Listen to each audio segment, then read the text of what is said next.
শ্ৰেণী বয়ামৰ ভিতৰত কেইটামান পঢ়ুৱা মৃত্যু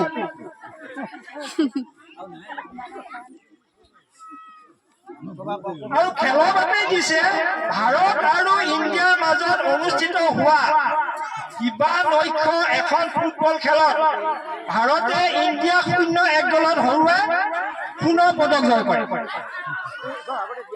এতিয়া শুনক বিতং বাতৰি। যোৱা নিশা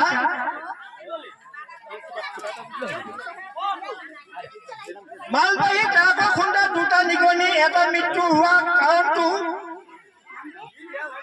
আমাৰ সংবাদদাতাই জনোৱা মতে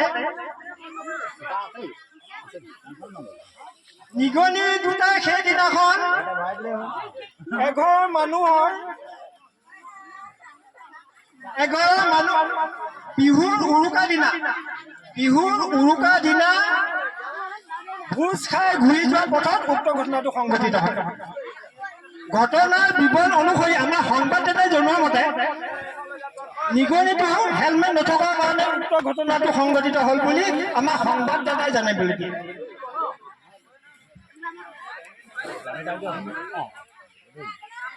এটা কেঁচুৰ ৰেলৰ খুন্দাত মৃত্যু হোৱাটোৱে আমাৰ অঞ্চলটো চাঞ্চল্যৰ সৃষ্টি কৰিছে। বিশেষকৈ আমাৰ কৃষি সমাজে গভীৰ শোক প্ৰকাশ কৰিছে, কাৰণ খেতিয়কৰ বন্ধু হৈছে কেঁচু।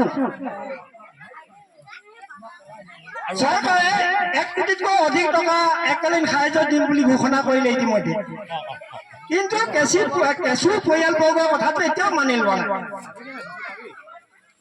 নাৰিকল গছৰ পৰা পৰি এটা বান্দৰৰ আঘাত হোৱাটো বৰ দুখৰ কথা হ'ল। বান্দৰটোৱে